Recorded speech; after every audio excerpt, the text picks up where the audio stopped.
भुवन में अंतरिक्ष में अग्नि पवन में औषधि वनस्पति वन उपवन में औषधि वनस्पति वन उपवन में सकल विश्व में जड़ चेतन में सकल विश्व में जड़ चेतन में शांति कीजिए प्रभु त्रिभुवन में शांति कीजिए प्रभु त्रिभुवन में।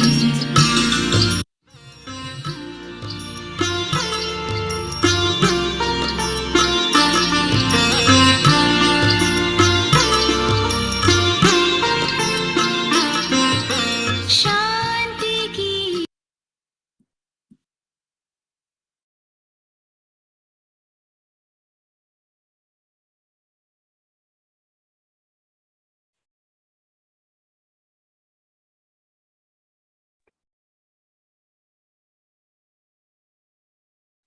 सबको नमस्ते जी। सबको नमस्ते जी. Welcome to the session on Sandhyaa Upaasanaa and Mantra Swadhyaya. Today is September 23rd, 2022, and our speaker today is Dr. Ramesh Gupta ji. I'm going to spotlight him.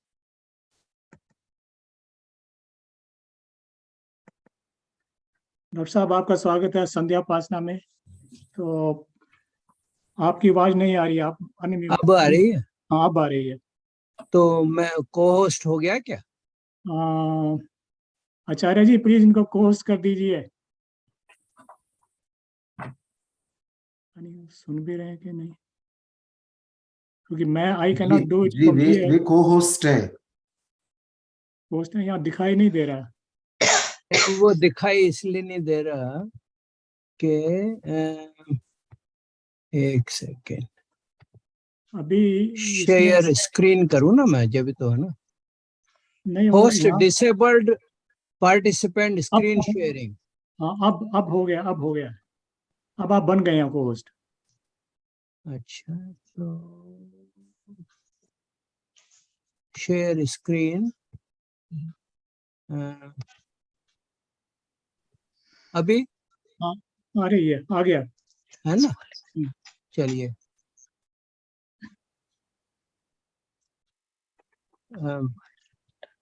सबको सादर नमस्ते. रमेश गुप्ता मेरा नाम है. I am been a part of the Arya Samaj for a long time, and I will take this opportunity to spend a few minutes about Atma ke kya gun hai. Pretty much preaching to choir. Most of you are already well aware of it. I try to put together the different scriptures, what they say about the Atma. So I'll start with this. पाणिपादो जवनो गृहीता पश्यति चक्षुषश्नोत्य कर्ण तवेत्ति वेद्यं न च तस्यास्ति वेत्ता तमाहुरग्रयं पुरुषं महान्तं. ये उस परम पिता परमात्मा के गुण हैं. तो my next slide is a soul introduction. I'll may highlight it. Is this better?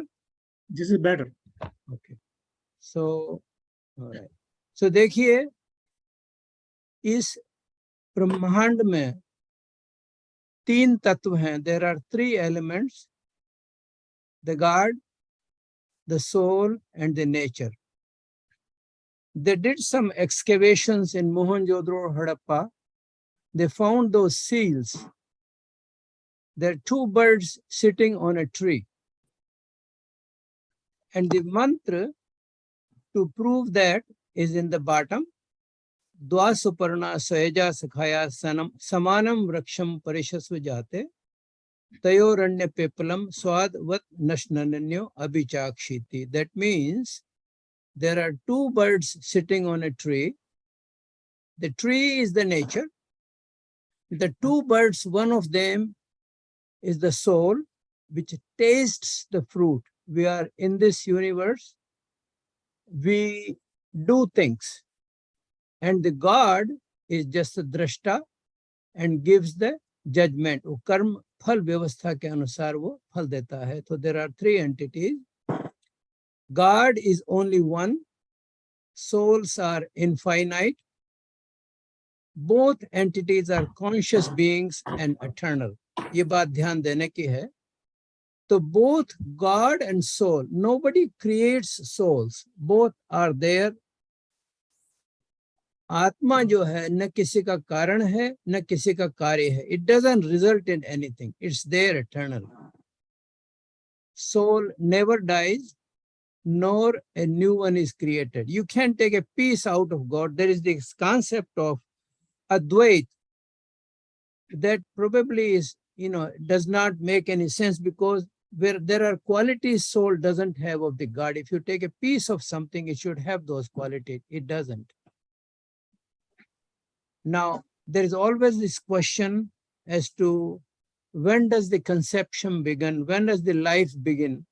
So our scriptures clearly say when the soul enters the new body, it brings with it the sanchit karma based on both good and bad actions. An entry of soul in the body is the beginning of life, and when the soul departs, it assumed as death. But even this perception is pure ignorance, since soul never really dies. It simply gets attached and detached from a particular body. So this is the basic introduction, and as we go on, it will become clearer. So three entities, the God, Ishwar, Jiva, or Prakriti.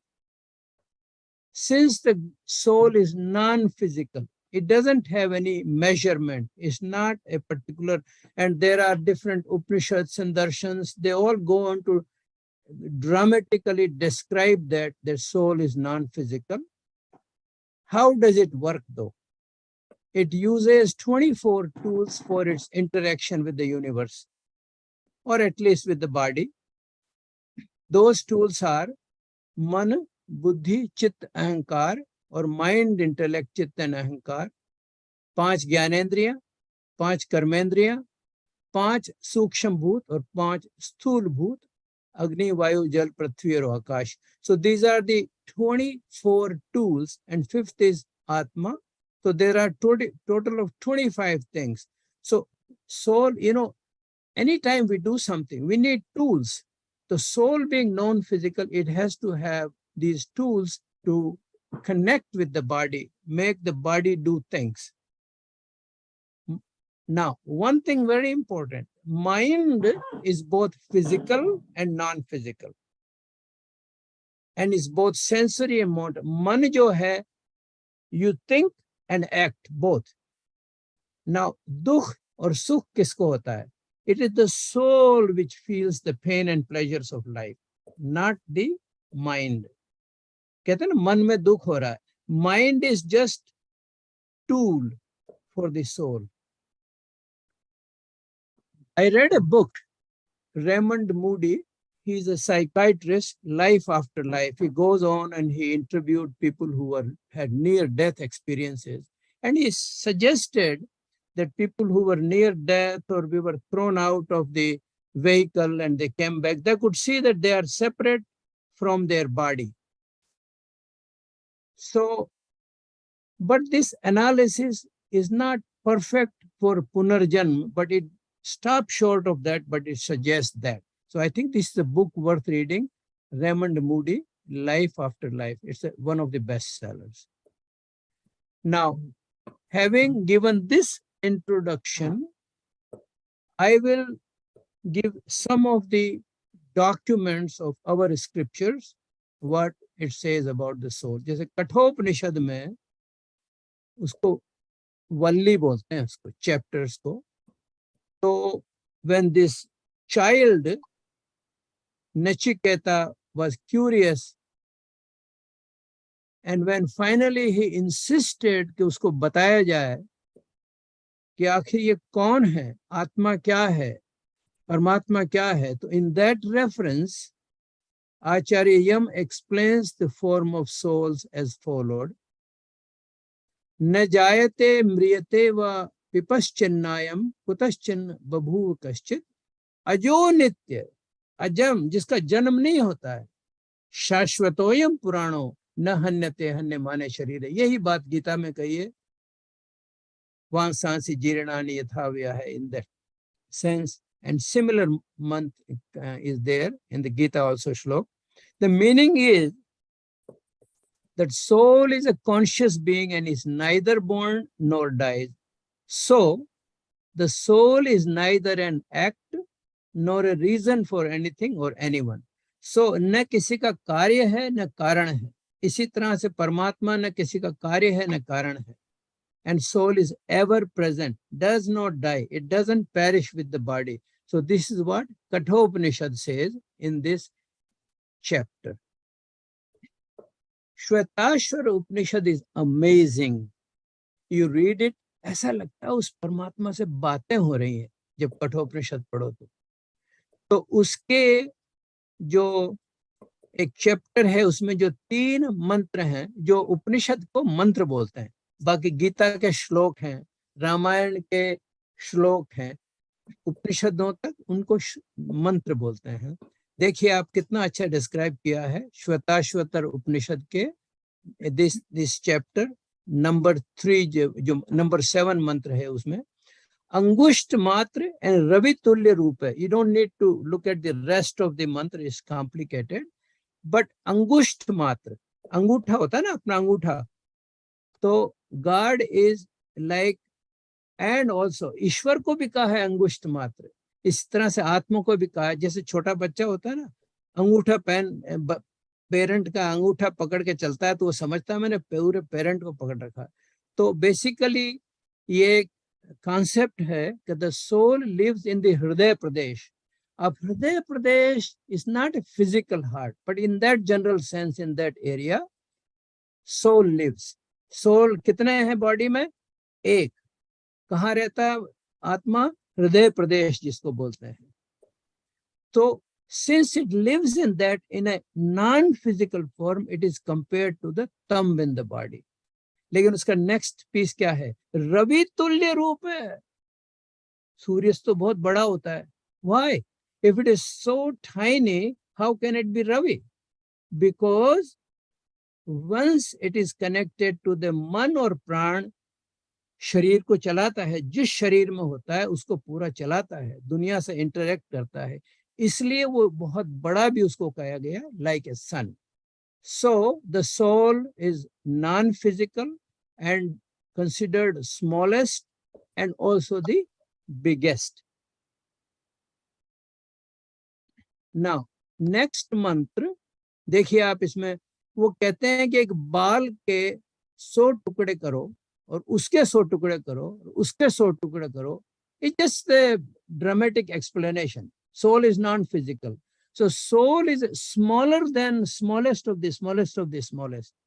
एक उसमें आता है श्लोक, सूक्ष्माति सूक्ष्म कलिलस्य मध्य, लेकिन वो परमात्मा के लिए है, but some of those fits in the soul as well. So soul is again being non-physical, it's infinite now. But the beauty is, despite being so tiny or non-physical, भागो जीव स विज्ञ, यानी वो जीव जो है उसके लिए एक्ट करता है वो. बिकॉज जीव ओनली वर्क्स, जब शरीर में जब आत्मा होती है तब मनुष्य में जान होती है, किसी भी प्राणी में जान होती है. आत्मा चली गई कुछ नहीं, जैसे बल्ब है, बिजली नहीं आ रही तो बल्ब बेकार है. अच्छा, अब नेक्स्ट जो मंत्र श्लोक है, ये मंत्र है नैव स्त्री कुमाने न. देखिए अभी बहुत इंपॉर्टेंट है, एक question comes in whether the soul male और ए फीमेल. तो ये क्लियरली उपनिषद में बताया है कि सोल न मेल है न फीमेल है न इम्पोर्टेंट है. जिस शरीर में ये आत्मा जाती है उस शरीर की कैरेक्टरिस्टिक को अज्यूम कर लेती है. तो we are answering so many questions here about the soul. Gita क्या कहती है? Everyone knows this. वह सांसी जीर्णानि यथा व्याह. जिस तरह से पुराने कपड़े होके कपड़े हम बदलते हैं, उसी तरह से आत्मा शरीर पुराना होने पर बदलती है. तो नवानि देही, देही कौन है? आत्मा. देह देही, देही आत्मा है, देह शरीर को है। फिर दूसरा है नैनन चिंतन शस्ताने नहन दहति पावके, न आत्मा को। I will send you this presentation, anybody who is interested. जाओ, न इसको हवा सुखा सकती है, न आग जला सकती है, न पानी की। This is just an expression. जब फिजिकली नहीं है, लेकिन श्री कृष्ण भगवान वो महामानव जो थे, उन्होंने किस तरह से अर्जुन को किस चैप्टर में बताया कि आत्मा अमर है, मरती नहीं है, तो क्यों शोक करता है, जो कुछ निश्चित होने वाला है। जो इस तरह से वो इसकी ब्यूटी ऑफ इट। अब देखिए आप, as a physician, when we declare somebody is dead, life के साइंस देखते हैं ना, दर्शनों में देखिए कितना प्यारा न्याय दर्शन में दिया है। How do you know the person is alive और द सोल, दैट पर्टिकुलर जीव इज अलाइव। तो वो एक क्वेश्चन पूछा था, one of our fellows asked in the hospital कि हमें परमात्मा ने जन्म दिया क्यों है, why are we here. This is the answer. तो क्योंकि आत्मा के गुण है, कुछ ना कुछ करना ही होता। Nobody can be without doing anything ever, every second. सोते हैं जब भी मन में कुछ नहीं चलता रहता है। तो देखिए आप, इच्छा, द्वेष, प्रयत्न, सुख, दुख, ज्ञानानि आत्मनो लिंगम इति। या लिंग का मतलब पेनिस से नहीं है, लिंग का मतलब है चिन्ह, उसका साइन उसका है। आत्मा के क्या गुण है न्याय दर्शन के अनुसार, please look at it again. इच्छा, द्वेष, प्रयत्न, सुख, दुख एंड डिजायर टू नो ज्ञानानि। I write it here. Desire, jealousy, effort, feeling of happiness, unhappiness and effort to acquire knowledge। कितना सिंपल न्याय दर्शन में कमाल का लिखा है कि ये आत्मा के गुण हैं। परमात्मा में ये गुण होते हैं क्या? नहीं। तो इस परमात्मा जो है निर्गुण भी है, सगुण भी है। आत्मा निर्गुण भी है, सगुण भी है। निराकार अलग चीज है, निर्गुण अलग चीज है। गुण मीन्स क्वालिटीज, आकार मीन्स फॉर्म। ईश्वर निराकार है, आत्मा निराकार है, लेकिन इनके कुछ गुण पॉजिटिव हैं और कुछ नहीं है, based on whether it is आत्मा और परमात्मा। वैशेषिक दर्शन क्या कहता है, देखिए आप, it goes even further detail. देखिए, प्राण, अपान, निमेष, उन्मेष, जीवन, मन, गति, इंद्रिय, अंतर्विकारा, एंड गोज फर्दर। सुख, दुख, इच्छा, प्रयत्न, आत्मनो लिंगानि। अब क्या हुआ है देखिए आप, let's look at the paragraph just about this Hindi. One who breathes opens and closes eye. देखिए, एक होती है हमारी इंद्रियां जिससे हम देखते हैं, जैसे आंख है, मैं देख रहा हूं, इसके पीछे जो पावर है उसको वो क्या है, प्राण शक्ति उसकी है। और उसके पीछे क्या है, मन है। उसके पीछे क्या है, बुद्धि है। और उससे पीछे क्या है, आत्मा है। So this is how it works. आत्मा, बुद्धि, मन, प्राण, इंद्रिय और विषय। This is how it goes.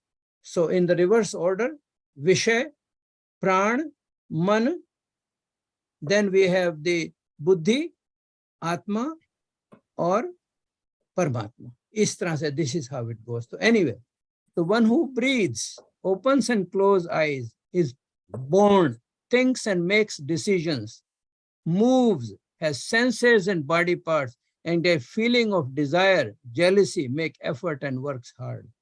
वो क्या है, आत्मा के गुण हैं। These are the qualities of soul. परमात्मा के नहीं है गुण ये। Soul and God differences. A living being ceases to have this characteristic once the soul leaves. The soul has limited knowledge. मुझे पता नहीं है कि मेरे पीछे क्या है, परमात्मा को पता है। अगर परमात्मा का हम टुकड़ा होते तो पता होता। Soul stays in one place and is non-physical. Therefore, the size of soul is same in all beings. A चींटी का और हाथी की आत्मा की साइज एक होती है। Soul is free to act.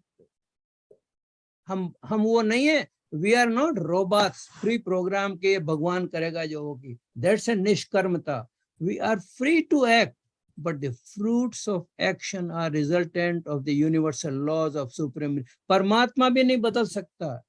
जो आपने किया है उदाहरण, कोई आप जाए, वो कहते भगवान, किसी ने मर्डर कर दिया, कि आप, हे भगवान मुझे माफ कर दे, you know, I am doing confession, it doesn't work that way. उसका मिलेगा ही मिलेगा आपको फल, लेकिन आपके माफी मांगने से, करने से आपका बाद का जीवन सही होगा। Soul experiences happiness and unhappiness. God doesn't. Fate of the soul, after leaving the body, the soul can enter another body called birth. Ye already mentioned. Or remain moksha, or remain free for a certain period of time till the appropriate body is found, or attain moksha. ये अलग विषय है। मोक्ष का विषय सत्यार्थ प्रकाश और ऋग्वेदादि भाष्य भूमिका में ये सब कुछ है। All of this is there. तो ये आत्मा के गुण हैं और परमात्मा के गुण अलग हैं, कुछ ऐसे हैं, कुछ अलग हैं। And the next, a soul obtained the reward of karma in accordance with God's administration and gets glued to the chain of karma। अब क्या है कि मनुष्य का या किसी भी प्राणी का जब जन्म होता है तो वो कुछ कर्म लेके आता है। मैंने एक वर्ड मेंशन किया था in the beginning of my talk, संचित कर्म। 2000, जैसे मान लो, take a glass of water, put a little sugar, take a little yellow quart of that, put into the next glass, next 100वें ग्लास में ये पता नहीं चलेगा कि कहां से आया है। तो the personality of a person who is born consist of 3 things. एक तो genes, the environment the person is born in. Somebody is born in Africa, India, here, it would be different, but sanchit karma. Soul, God's functions are to create, support and dissolve the creation. और soul का क्या है? Only within the body. फर्क हो गया ना ये? ईश्वर पूरे ब्रह्मांड को, पूरे संसार को चलाता है, मिटा। Today we are new galaxies are being formed, but God manifestation, only 1/3 of what is manifest is God's entire realm. आत्मा सिर्फ एक ही शरीर में रहता है। Soul obtains the rewards in terms of joy and pains in accordance with the dharma or contrary. अच्छा किया अच्छा होगा, बुरा किया बुरा होगा।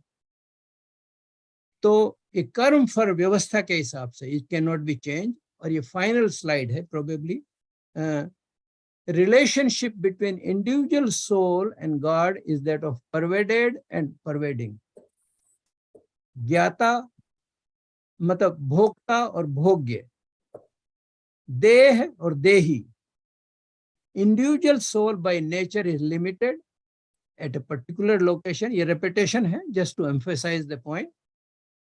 God is on the other hand subtler than subtlest, क्योंकि आत्मा के अंदर परमात्मा रहता है, all knowing and all pervading। जैसे एक एग्जाम्पल दिया है सत्यार्थ प्रकाश में, जैसे लोहा है, लोहे के अंदर गर्मी जो है, बिजली है, वो दिखती नहीं है। तो लोहा इज कंपेयर्ड टू द आत्मा एंड दैट पावर और the heat is compared to परमात्मा।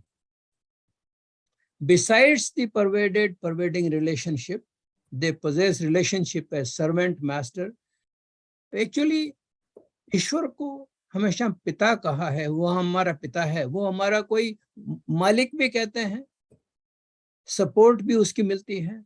हम भक्त हैं, तू देव में पुजारी, एक बात होती है ना ये। वो राजा है, हम उसकी प्रजा हैं, वो पिता है, हम उसके पुत्र हैं। इस तरह से although the God pervades through an individual soul, it doesn't become performer of the karma। ईश्वर वो बताया था ना शुरू में, द्वा सुपर्णा सयुजा सखाया, वो वाली बात है। A soul is inflicted with rewards of karma because it executes them and could fall into the categories of dharma। अच्छे काम करेगा तो अच्छा, बुरा तो बुरा, but ईश्वर निचकता नहीं है उन फलों को। तो ये फर्क है। तो मैंने वेरी ब्रीफ में आत्मा और परमात्मा के ये गुण बताए Or now I will open this to the questions, comments. All wise people are here. So screen share करना बंद करिए. Stop screen share. एक second.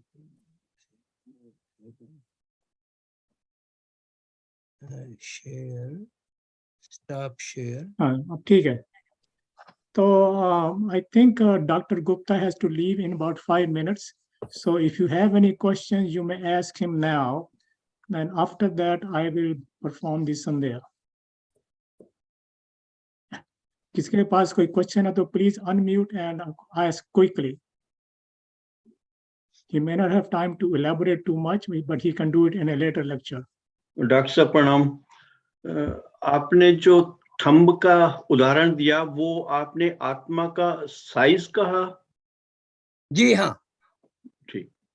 ये क्या है, कवि की भावना है. जो उपनिषद जो उन्होंने लिखा ना, अंगुष्ठ मात्र, that means small. Basically it's non-physical, but it says it's just a very ornamental comparison. अंगुष्ठ मात्र परमात्मा को भी कहा है, आत्मा को भी कहा है, दोनों को. जी, ऐसा उदाहरण पहले भी मेरे सामने आया. जब वो तिलक लगाते हैं मस्तक पर, पहले अनामिका से बिंदु लगा करके और फिर इसी अंगुष्ठ को इतना करते हैं, तो वहां पर भी मैंने ये पूछा था, तो कहने लगे इतना इसलिए करते हैं, जो आपने कहा 1 इंच के लगभग ये अंगुष्ठ, ताकि ये आत्मा का साइज कहा गया है. वही मैं आपसे. Well, ये तो भावना है. I'm not sure. ऐसा है ना, हर धर्म में, हर डिनोमिनेशन में, over a period of time we have had rituals of different nature, science of different nature in all of them, and then we try to explain them for a good reason, bad reason, but this is just one way. But essentially our scriptures don't state anything like that before the before 2500 years. None of those things were there. But this is all within last 2500 years. और ये जो scriptures सारे बताए, they all go beyond that, before that. Even दर्शन जो हैं, वो महाभारत के आसपास के, उपनिषद तो 5000 साल के पहले हैं ही हैं. इसे योगेश्वर श्री कृष्ण कहते हैं, श्री कृष्ण को 5000 और कुछ साल. तो उपनिषद उससे पुराने हैं. दर्शन कोई कहता है 1000 BC, 2000 BC, whatever, you know. But yes, thank you. धन्यवाद. आप ये स्लाइड्स शेयर करेंगे? स्लाइड शेयर करना है. स्लाइड शेयर मैं उसमें डाल दूंगा, because he cannot put it in that. I will put it in the WhatsApp group. Thank you. Yeah. Raj ji के पास स्लाइड्स मैंने भेजे हैं. So kindly feel free to send whatever, whosoever requests. ठीक है जी. अच्छा, thank you. बहुत बहुत धन्यवाद आपका. You found the time to busy practice and you still found time to come here and give a talk. ये सब्जेक्ट ऐसा है, this requires a long hours. जो हमारे जो कथावाचक होते हैं, जो इस विषय पे इन पे बोलते हैं, they would ponder on this thing for hours and hours, and बहुत ही गूढ़ और गंभीर विषय है ये. तो but I took a liberty to, you know, say a few words, explain. Yeah, it was a nice presentation. Thank you. Thank you. Thank you. Yeah. Thank you. Namaste. Namaste. So can I take liberty to leave? Yes, please.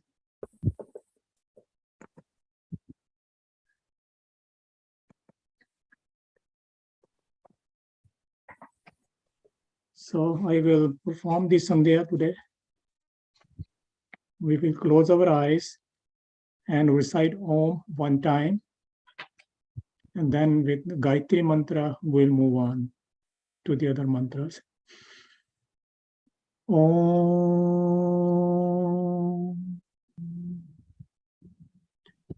Om Bhur-Bhuva Swaha Tatsaviturvareniyam Bhargo Devasya Dhimahi Dhiyo Yo Nah Parchodayat. Om Shanno Devi Rabhishtaya Apo Bhavantu Pitaye Shayor Abhisarvantu Na. Om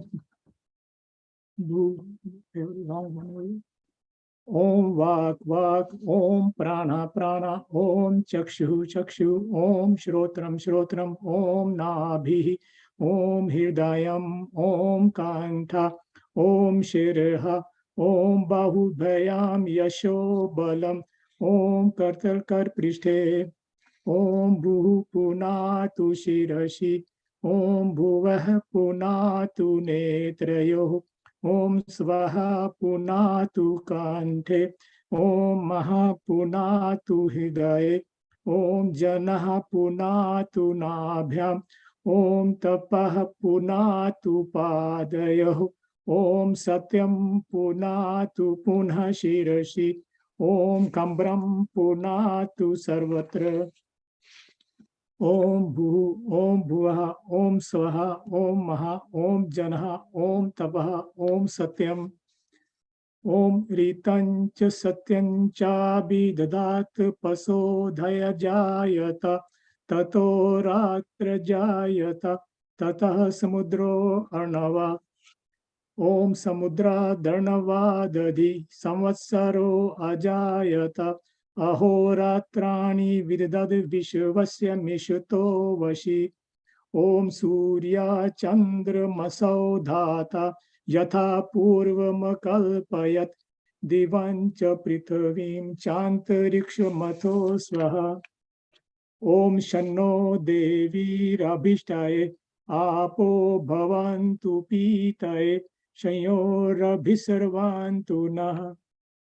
Om Prachi Digagni Radhipati Rasito Rakshita Ditya Ishava Tebhyo Namo Dipatibhyo Namo Rakshitribhyo Nama Ishubhyo Nama Ebhyo Astu Yosman Dveshtiyam Vayam Dvismastam Vo Jambhe Dadmaha. Om Dakshina Digindro Dipatistirashi Rakshita Pitar Ishava Tebhyo Namo Dipatibhyo Namo Rakshitribhyo Nama Ishubhyo Nama Ebhyo Astu Yosman Dveshtiyam Vayam Dvismastam Vo Jambhe Dadmaha. Om Partichi Digvaruno Dhipati Pradaku Rakshitan Mishava Tebhyo Namo Dhipatibhyo Namo Rakshitribhyo Nama Ishubhyo Nama Ebhyo Astu Yosman Dveshtiyam Vayam Jismastam Vo Jambhe Dadmaha. Om Udichi Diksomo Dhipati Savjo Rakshita Shani Rishava Tebhyo Namo Dhipatibhyo Namo Rakshitribhyo Nama Ishubhyo Nama Ebhyo Astu Yosman Dveshtiyam Vayam Dismastam Vo Jambhe Dadmaha. Om Dhruva Digvishnu Radhipati Kalmash Grivo Rakshita Virudha Ishava Tebhyo Namo Dhipatibhyo Namo Rakshitribhyo Nama Ishubhyo Nama Ebhyo Astu Yosman Dveshtiyam Vayam Dismastam Vo Jambhe Dadmaha. Om Urdhava Dig Braspati Radhipati Shavitro Rakshita Varsha Mishava Tebhyo Namo Dhipatibhyo Namo Rakshitribhyo Nama Ishubhyo Nama Ebhyo Astu Yosman Dveshtiyam Vayam Dvismastam Vo Jambhe Dadmaha. Om Udvayam Tamasaspari Swaha Pashyanta Uttaram Devam Devatra Surya Maganma Jyotiruttamam. Om Udyutam Jata Vedasam Devam Vahanti Ketava Drishe Vishvaya Suryam. Om Chitram Deva Nagmudgadanekam Chakshurmitasya Varnasya Apradhyava Prithvi Antariksham Surya Atma Jagatastastu Shashaswaha. Om Tachakshurdev Hitam Purusta Chukra Mucharat Pashyem Sharda Shatam Jivem Sharda Shatam Shanuyam Sharda Shatam Prabhravam Sharda Shatamadina Syam Sharda Shatam Bhuyascha Sharda Shata Om Bhurbhuva Swaha Tatsaviturvarenyam Bhargo Devasya Dhimahi Dhiyo Yo Nah Prachodayat.